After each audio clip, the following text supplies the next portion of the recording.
Perhaps a bit too preachy? I don't know. But this scene or you?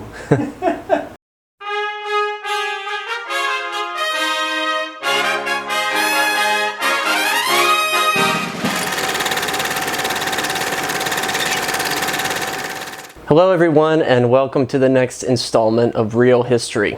I'm History Professor Jared Frederick. We thank you once again for tuning in.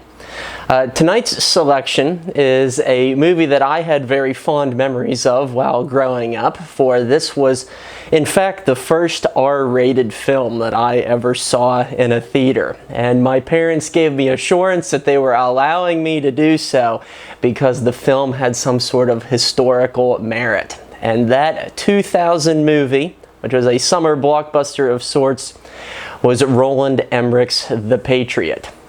But was it as historically sound as my parents were led to believe?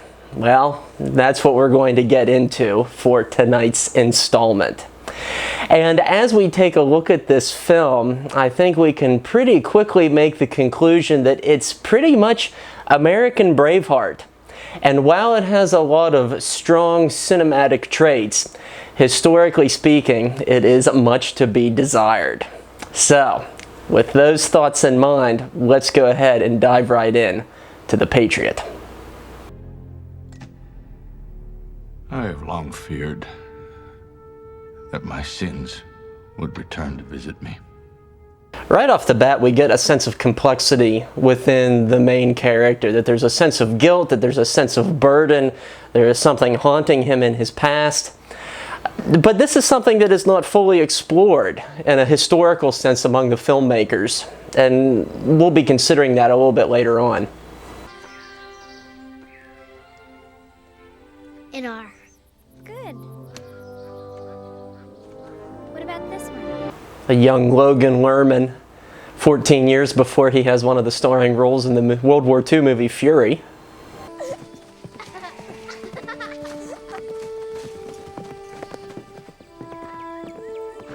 And I'll just say what a historical oddity it would be to have the master's children out picking corn in the fields with workers of color who in almost all instances were slaves. And here is one key point where The Patriot does not excel historically, and that is on the issue of slavery. Man, oh man, do we have some discussions ahead.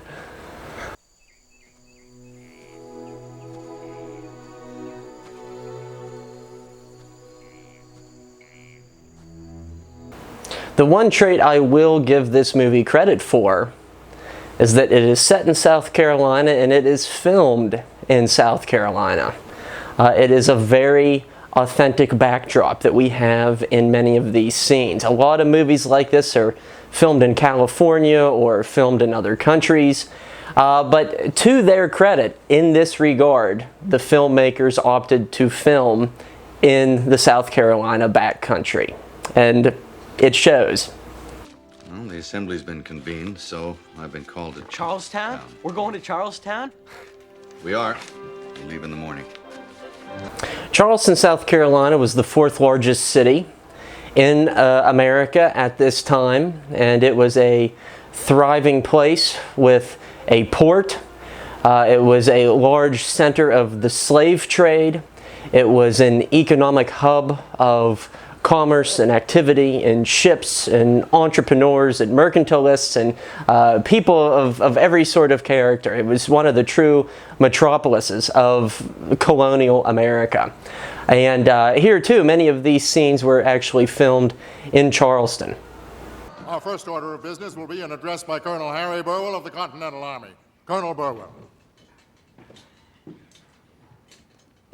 The composite character of Colonel Burwell, portrayed here by Chris Cooper, is an amalgamation of a number of different real historical individuals.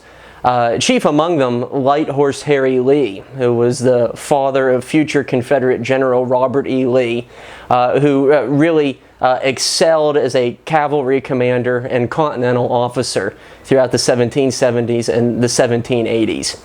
And I think you could argue that this is one of the weaknesses of the film, is that there's hardly a true-to-life character to be found in the entire cast.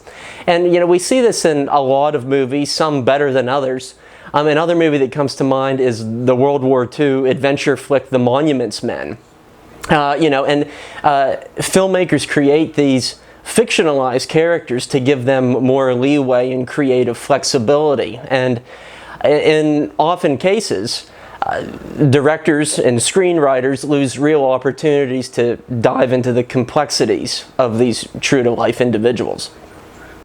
We take our case before the king. We plead with him. Yes, we've tried that. Well, then we try again and again if necessary to avoid a war. Benjamin. As these assembly scenes might indicate, the South Carolinians were deeply divided over the issue of independence and loyalty. In places like Charleston, a number of individuals aligned themselves with the Patriot cause, while in fact some of their neighbors opted to remain loyal to King George III. And when you consider the number of merchants who didn't want to detach themselves from the flow of money coming in from the mother country, it's perfectly understandable to see how and why they felt this way. In the South Carolina backcountry, many people who lived there were just as frustrated with people in Charleston as they were with King George III 3,000 miles away across the ocean, as was pointed away here. And, you know, in places like South Carolina and here in Pennsylvania where I live, the American Revolution was really a civil war. It was a fight amongst neighbors. It was a clash of political ideals, allegiance, and the future of the countrysides in which they lived. And the Patriot really fails to grasp onto this point all throughout. We never once, beyond this scene in the assembly really, get a sense that it is a fight of neighbor against neighbor. Rather, it is a fight of American against British. And it was a lot more complex and sometimes nuanced than that. And this assembly scene, it offers us a rather uncomplicated depiction of what was really going on an international and local scene.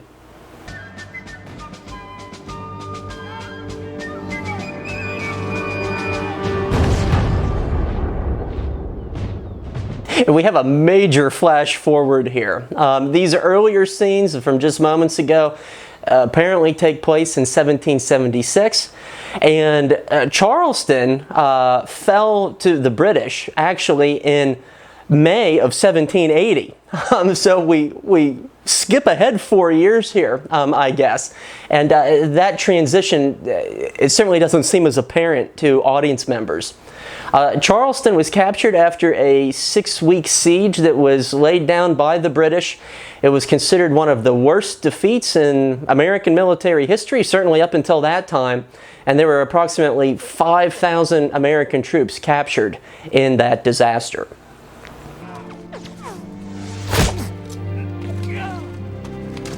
My good friend, Peter Cowpens, fell at Elizabethtown. In these scenes that follow, presumably these are flashbacks of sorts, with scenes of Gabriel recounting some of his misadventures and defeats with George Washington's Continental Army fighting in the North.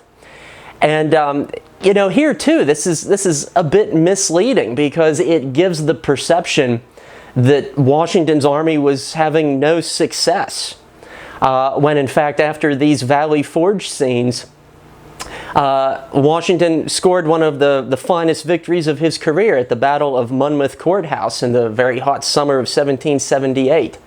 And so already the Patriot here is playing very loose with chronology in order to fit its narrative. Gates marched us straight at the Redcoats. Our lines broke. The British Green Dragoons cut us to bits. I was given these dispatches. This event that Gabriel is talking about is loosely based on a real-life event that was known as the Battle of Waxhaws, which took place in late May of 1780, just a few weeks after the fall of Charleston. Several of the Green Dragoons made the argument that their colonel, Bannister Tarleton, had his horse shot out from under him during a ceasefire. And at first, they thought that he had been killed. In actuality, he had only been moderately injured. And thinking that their commander had been killed, they started to plow right into the Continental forces and were taking no prisoners. And Tarleton ended up surviving this, but in the long run, Tarleton's quarter, as it became known, became code for taking no prisoners. Let's see what direction the movie takes this in.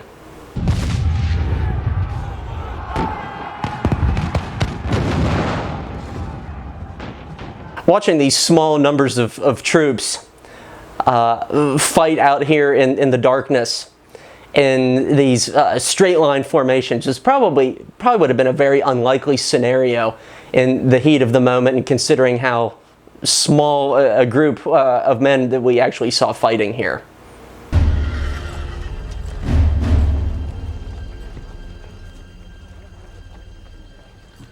In comparison to most Revolutionary War films, these uniforms that we see on British troops are not bad in the broad scheme of things. Certainly better than more recent productions such as the atrocious History Channel film Sons of Liberty. If you want to see some really bad period clothing and uniforms, check out that film. By comparison, this movie is okay.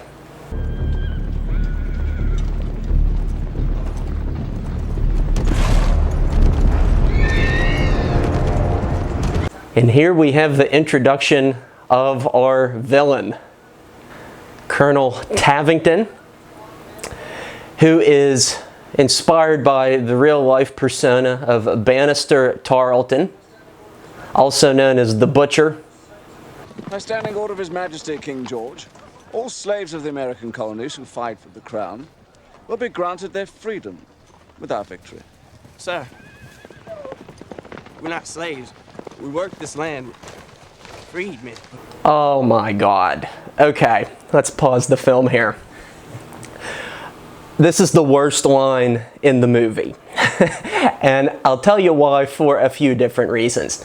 This movie gives the idea that slaves working on forced labor farms, as this would in most cases be, are the exception rather than the norm. When in reality, South Carolina, during the colonial era and through the American Civil War era, had one of the highest density of slave populations to be found in North America.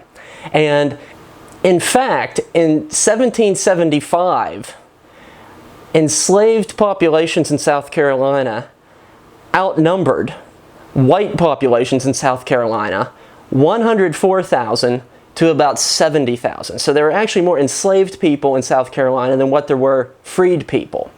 And in short, this movie takes a really cheap way out. It tries to dodge a bullet.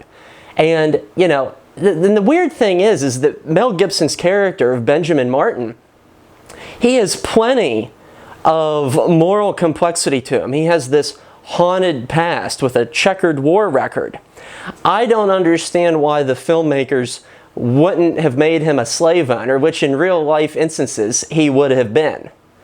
And ultimately, it's a coward's way out for a filmmaker. I, and even Mel Gibson later said in an interview that, you know, he would have made his character a slave owner to add that additional degree of complexity.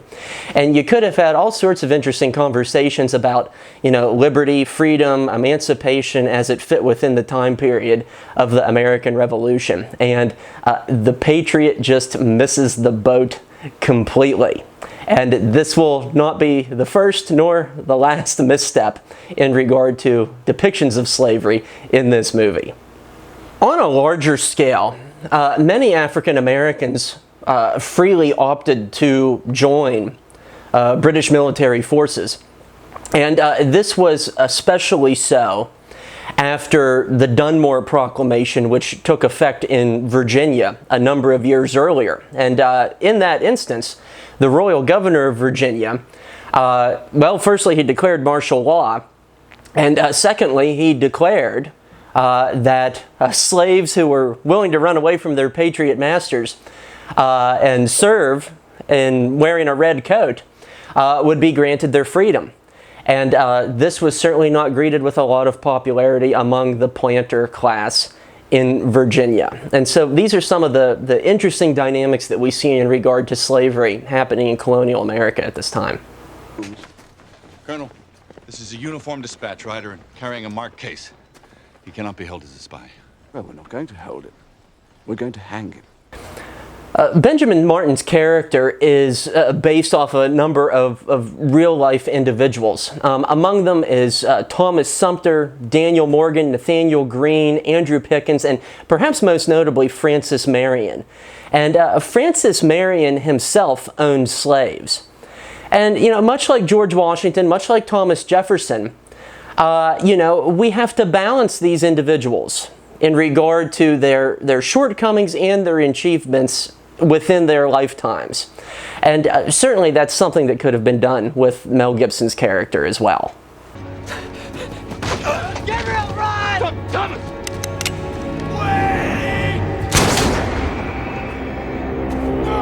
Let's be clear about something here. British officers who were educated at Oxford, it came from an aristocratic class, did not shoot little kids in the back during the American Revolution. This sort of butchery and sadism is cartoonish. And surely there were atrocities that took place in the South Carolina backcountry. There were feuds of neighbor against neighbor, but women and children were not being slaughtered in the manner that we consistently see in this film.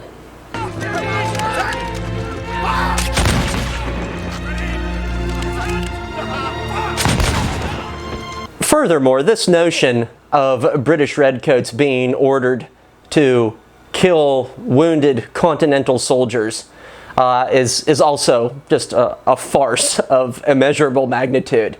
Bannister Tarleton himself wrote in a number of his reports and reminiscences, in almost all instances, he did his utmost to offer care for the wounded of both sides.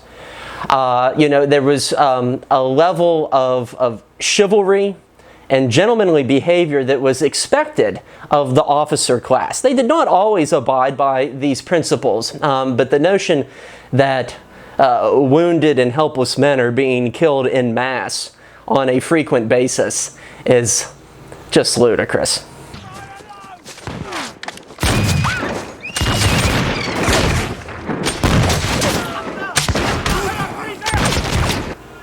My God, this scene is just so absurd. The idea that a guy and his two kids would take out an entire squad of British troops, never missing a round, and meanwhile all of their volleys are having no effect, and none of them are maneuvering. None of them are moving into the trees. They're all just standing there in the middle of the road like a bunch of European morons. This would not have happened. A far more realistic depiction would have been that Mel Gibson's character would have gathered up a bunch of his neighbors to go after these people that had taken his son. That is the nature in which this combat often took place, not this solo Rambo crap.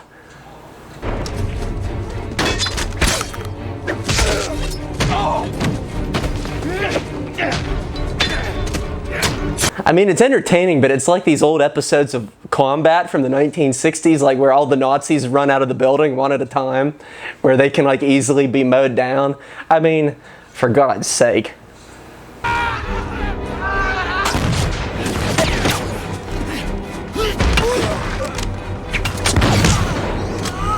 Okay, I just want to underscore like how well trained your average British infantryman was in the art of using the bayonet, they would have stuck Mel Gibson like a pig with their bayonets before he could have gotten anywhere near them.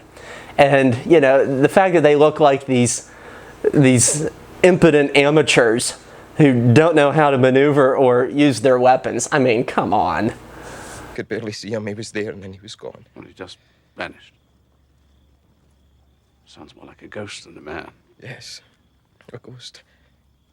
The nickname of the Ghost, which is applied to Gibson's character throughout the rest of the film, is a play on the phrase the swamp fox, which was the nickname given to Francis Marion in his various guerrilla tactics throughout the Revolutionary War. And so it speaks to their elusive natures, that the British were having trouble catching them, like they were an aberration or a supernatural entity of some form or another. Who's this? Sir, this is Captain Wilkins. He was with the Loyalist colonial militia. I thought he might be of some use. Another colonial. So with this character of Captain Wilkins, you know, we get a sense of the Loyalist flavor of the American Revolution here in South Carolina. But the fact that there's only one Loyalist character in the film is also a major inaccuracy. Because as I said, like, there were entire battles fought in South Carolina between purely South Carolinians of one political affiliation or the other. And so this movie gives a false representation that it was purely American versus British, and the fact that we only have one Loyalist character in the whole film does not give the real life situation much justice at all.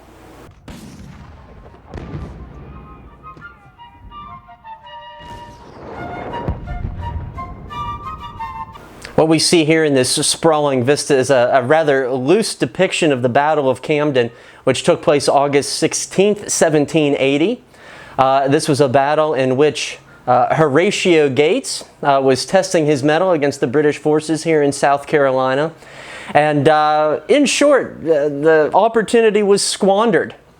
Horatio Gates had been the victor of Saratoga in upstate New York several years earlier, and I think one could make the argument that his confidence got the best of him. He stretched himself thin beyond his own supply lines. His men were suffering from hunger, dysentery, and he lost a battle against a British force that was numerically smaller in number.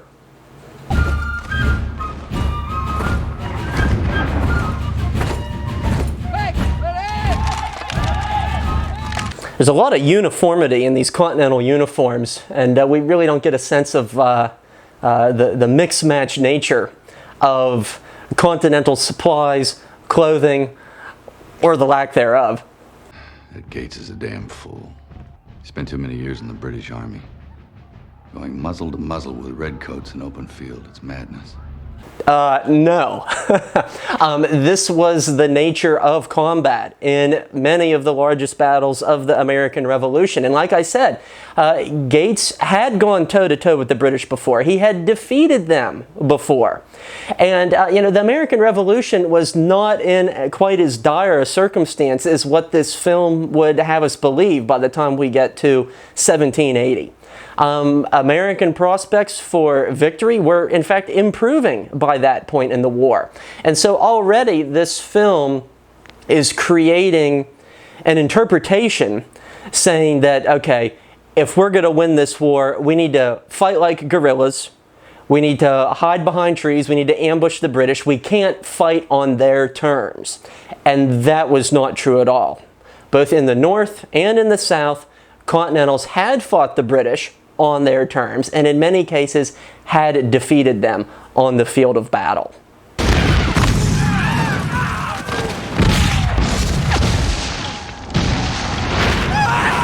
One thing that I can't appreciate in these scenes is a sense of scale. Even the Revolutionary War battles were considerably smaller than Civil War battles of 80 years later. You know, there might have been 3,000 to 5,000 men in a lot of these instances of combat. And, you know, at the very least, some of these scenes give us that sense of scale. What does a field of battle look like with a few thousand men on it?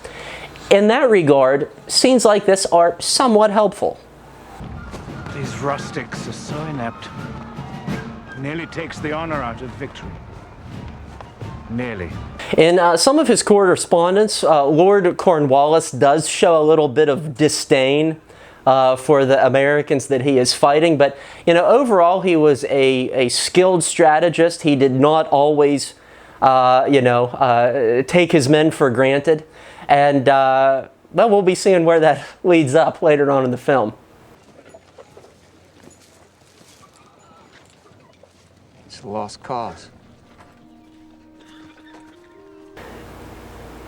In scenes like this, this sort of imagery, it's almost reminiscent of scenes in Civil War movies, the lost cause of the Confederacy, grasping at straws for victory amidst defeat.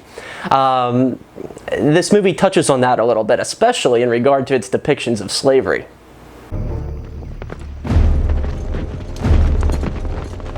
Extends down towards the headwater here and right across to the far bank of the Ohio. This set of Lord Cornwallis's headquarters is actually almost an exact replication of Stratford Hall in the Tidewater area of Virginia, which was actually the home of Light Horse Harry Lee and the birthplace of future Confederate General Robert E. Lee. And I visited Stratford Hall, and the people who worked there were none too pleased that the filmmakers replicated their mansion verbatim without any sort of acknowledgement or asking for permission. But it is indeed an impressive old brick colonial structure, and it does make for a grand set to replicate. These brutal tactics must stop. Is it not enough, my lord, that I have never lost a battle? So scenes like this further set up this dynamic, that you can only fight fire with fire, you can only fight brutality with brutality. And sometimes these conversations are ahistorical in the film. A lot more on that to come as well.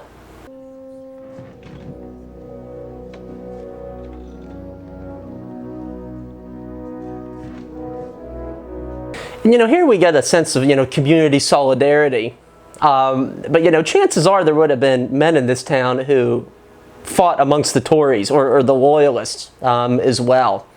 And audiences are deprived of that sort of complexity. God save King George!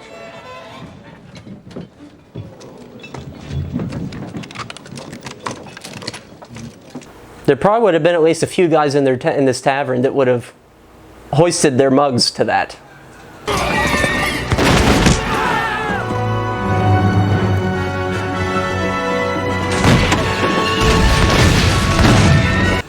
There are these very faint glimmers of accuracy that we see in some of these scenes. The hit-and-run nature in which guerrilla warfare was waged, it offers us some perspective in the manner in which the likes of Francis Marion may have fought the revolution. British men of war gave no such quarter when it fired on a ship carrying my wife and daughters. I watched from 200 yards off as they were burnt alive. There's a tendency in this film to depict British soldiers almost as Nazi-like, as these sadistic predators who attack women and children at will. And here too, with exception on occasion, it's just not how war was fought in the 18th century.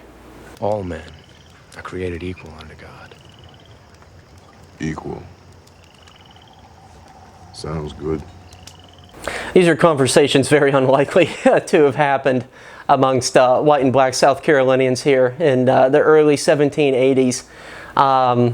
Conversations of equality in the context of equality between the races would not only have been a rarity, would have been considered a sin against the natural order in the eyes of many people who lived there at the time. And so this too is rather ahistorical. And this too almost ties in with kind of the themes of the lost cause and how the Confederacy is portrayed in film, where slaves are given assurances that everything is going to be all right, that someday they will earn their freedom, etc., etc.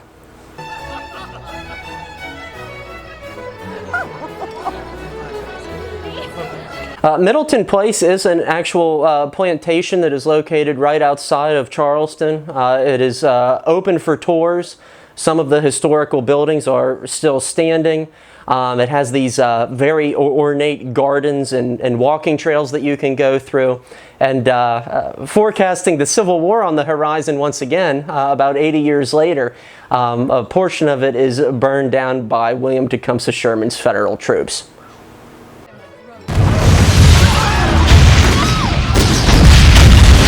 Oh, fireworks! Lovely! And contrary to what we see here, Francis Marion and his guys didn't blow up any ships there at Middleton Place. It certainly lends to one of the more comedic moments of the film, though. First they're gonna free him, and then they're gonna pay him. Only another 6 months. What in the hell are you gonna do with freedom? And these conversations between the enslaved combatant and his prejudiced white comrade, it falls into the territory of these sorts of tropes where bigoted combatants come to appreciate their fellow comrades after they have proven themselves in battle. But in reality, finding African American combatants within South Carolina forces was a sight that was rarely seen. And the reason why this was so is because nothing gave South Carolina planters greater fear than black men who were armed with weapons. A number of decades earlier, the Stono Rebellion takes place in South Carolina. This was a violent uprising amongst enslaved people who were seeking their freedom. And the retribution against those individuals and their family members and their friends and those of other enslaved communities was incredibly harsh. And there were these draconian laws put into place that even dictated that South Carolina men had to take their guns to church with them because Sunday was the only day of the week where slaves did not have to work, and there was fear that slaves might slaughter their masters while they were honoring the Sabbath. And so this just goes to show how deeply ingrained slavery was in colonial South Carolina, and giving people of color weapons was not a popular idea. In many cases, what probably would have been a far more typical scenario is that black soldiers as such would have served as taking care of the horses, the cattle, the food, their masters in camp, so on and so forth. Far less likely to see one of them with a musket. It is interesting to point out, though, that elsewhere within the Continental Army, including George Washington's army, forces were integrated. And this would essentially be the last time that the American Army was fully integrated as such until 1948, after the Second World War. And so there are some inroads being made here. But in regard to both Dunmore's proclamation and black soldiers serving in George Washington's army, these were undertaken out of military necessity and political calculation, not in the name of civil rights and humanitarian thought. And that's a very important difference to take into consideration.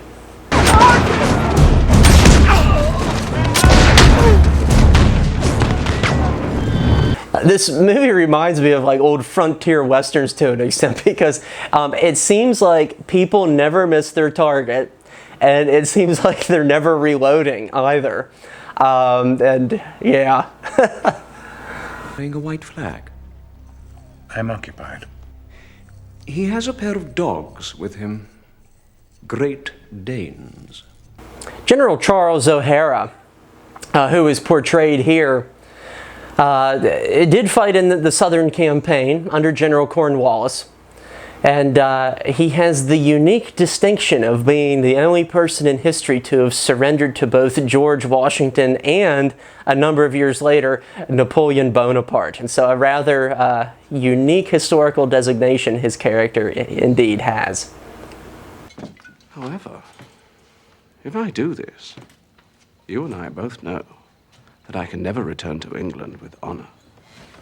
And the notion that the real-life Tarleton thought that he wouldn't be able to return to England is also ludicrous. Because, spoiler alert, the real-life guy, in fact, did return to England, and he used his military career to become a member of Parliament. It's the children. Abigail! You're lying! No. Okay, so in Gullah communities like this, often located in the Carolina or Georgia Low Country along the coast, these were communities that were established by slaves who in many cases had fled their masters and were seeking freedom. They were running away from people like the Martins. The Martins were not seeking refuge in communities as such. And so just another historically horrific moment where slavery is depicted in a drastically wrong and almost immoral way.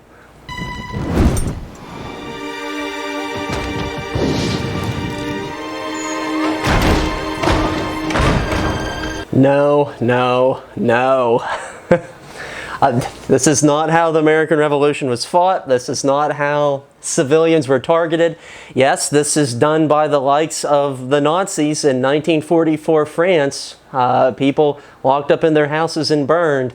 But this is not happening in colonial America. And this idea of British troops torching several dozen people inside a house of worship, it is perhaps the most heinous sort of myth that this movie creates.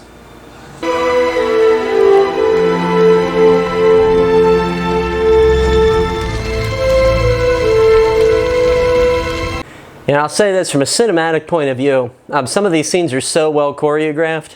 The cinematography, the pace, John Williams's Academy Award nominated musical score.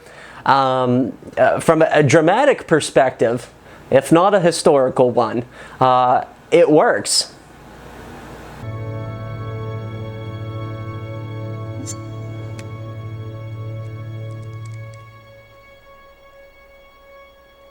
Oh man, I remember watching this scene as a 12-year-old in the movie theater, and I knew it was coming. I knew it was coming. And it shocked me nonetheless when it did. A heartbreaking moment. I have long feared that my sins would return to visit me.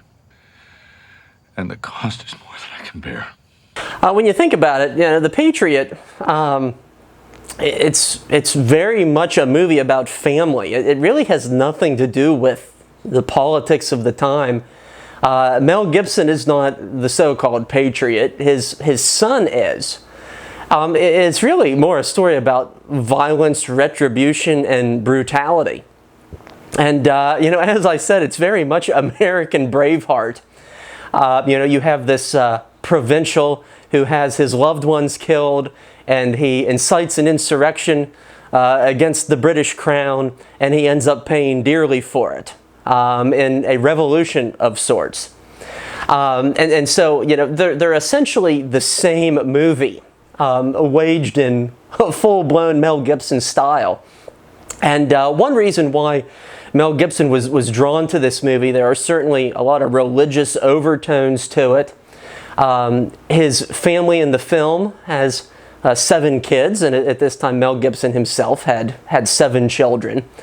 And so, you know, I think he saw perhaps a little bit of himself, a little bit of his violent self perhaps, in the character of Benjamin Martin.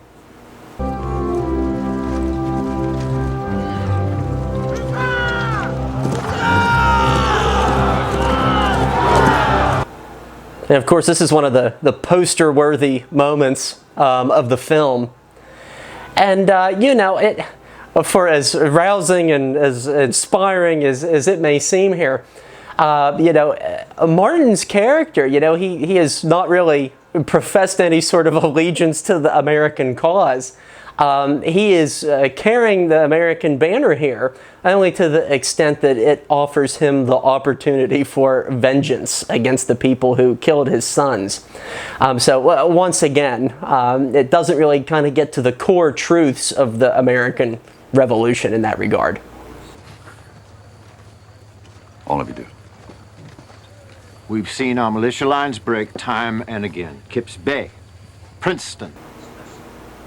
Daniel Morgan, who was the true victor of the Battle of Cowpens, which took place in January of 1781, essentially only gets a cameo and a brief mention in this film.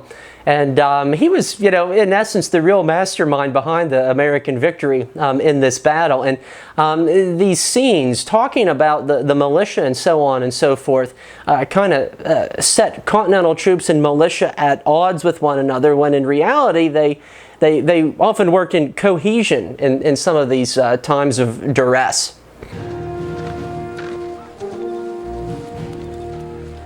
If I die, I will die well dressed.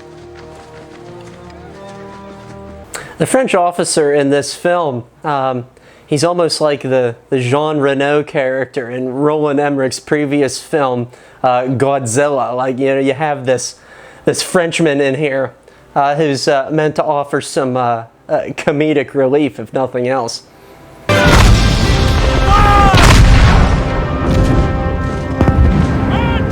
The British would not have been using these huge siege guns out here in the Carolina backcountry. It would have been far too hard to navigate through the countryside.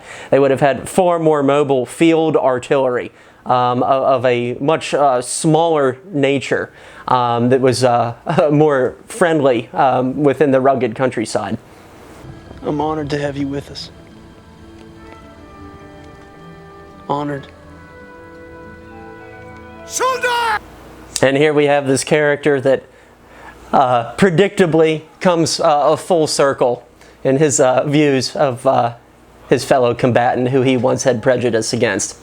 It's a fun point to note that soldier, played by actor Donald Logue, has been in a previous movie that we've analyzed on Real History. He played Ellis Spear of the 20th Maine in the 1993 movie Gettysburg, and you can watch our various episodes on that film also on this channel.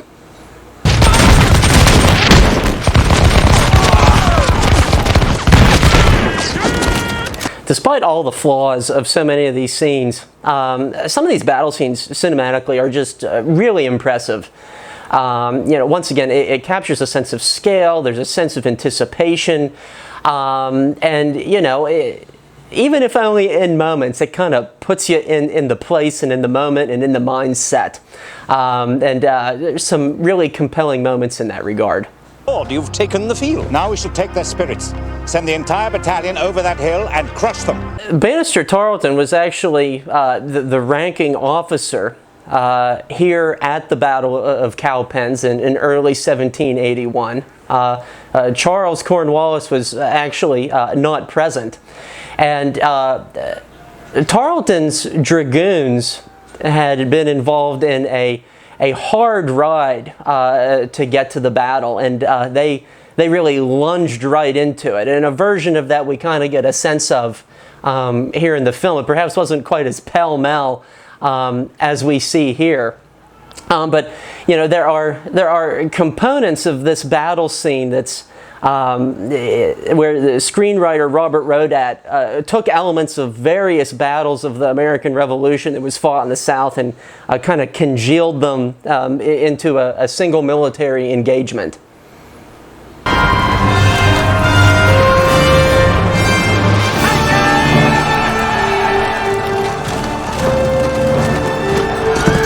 There was some variation of this tactic employed at the Battle of Cowpens, and military historians would refer to it as a defense in depth. And in short, what that was is that the Americans gave the illusion of falling back, and what they did in the process is that they stretched the enemy pursuit very thin, to the point where the Americans were able to rally and take advantage and essentially turn the tables. We see a far more elaborate, grander, more solidified version of that playing out in the film.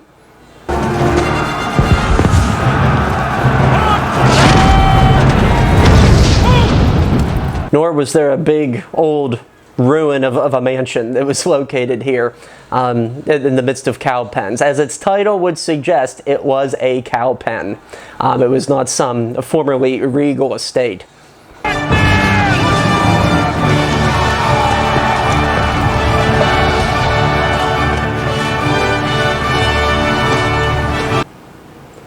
Man, you gotta love John Williams' music in this moment. And the cinematography, spot on. Cinematic perfection in regard to action choreography.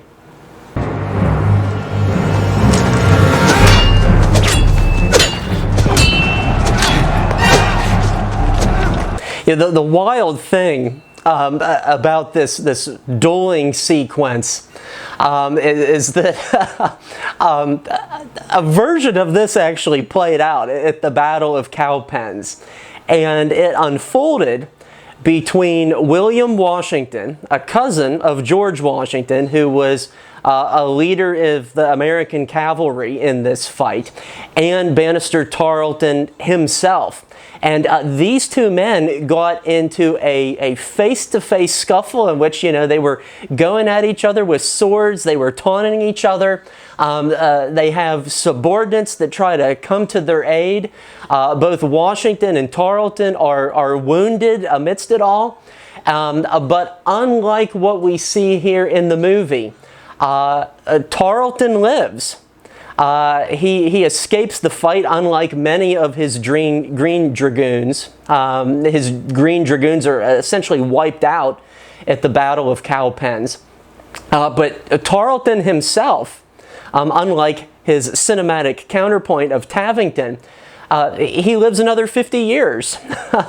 He lives a very long and fairly fruitful life. He wrote a memoir about the Southern Campaign. As I said, he became a member of Parliament.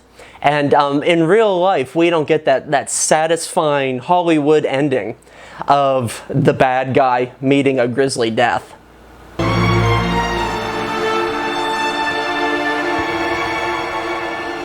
Perhaps the most iconic shot of the movie there. It's really well filmed. You're right.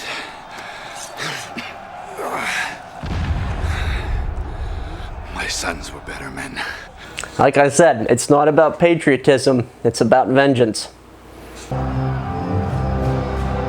Sound the retreat. The Patriots followed their victory at Cowpens by another victory at the Battle of Guilford Courthouse shortly thereafter.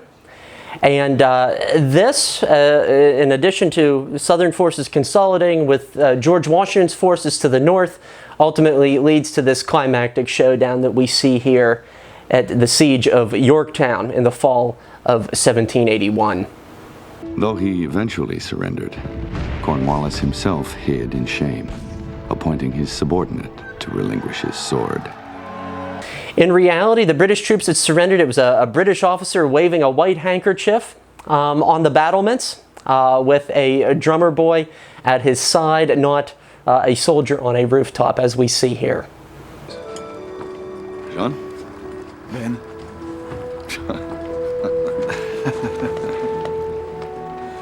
Bon chance. Toi aussi, mon vieux. The cozy American-French dynamic that we see here would be disrupted a few years after this film came out upon the invasion of Iraq, which France notably did not support. And it leads to a lot of interesting historical conversations along the way. Gabriel said if we won the war, we could build a whole new world. Just figured we'd get started right here with your home. And of course, it's a very feel-good ending. Everything has been resolved. The house is a metaphor for a new nation being constructed, as well as a new family being born out of the carnage of the war. But you know, in reality, all of these issues and more that we've discussed on this episode, far more complex, more complicated, sometimes messier than what the movie The Patriot might indicate. As I mentioned, this film has a lot of really terrific cinematic merits. Phenomenal production design, cinematography, top-notch music, in a lot of cases a really good direction and choreography. But as a piece of historical interpretation, The Patriot is much to be desired. And it has been a film much maligned by historians over the past 2 decades, and I think there's a lot of merit to these criticisms of the film. And in all, I think one could make the argument that The Patriot is a lost opportunity. You had a big budget, you had a big star, you had a big director, and in some ways it was squandered. And with the exception of HBO's John Adams miniseries, there really hasn't been a notable film about the American Revolution that has been made since. Perhaps that will change in the future with the upcoming 250th anniversary of the conflict. But certainly I think the American Revolution merits some more cinematic attention to build on the rather rocky foundation that was left by The Patriot. So, we had a lot of complaints and grievances in this episode. Hopefully it was entertaining and not tedious for you. But we thank you for tuning in, and we hope you join us next time on Real History. Oh man, like The Patriot is like a masterpiece of historical scholarship in comparison to Sons of Liberty.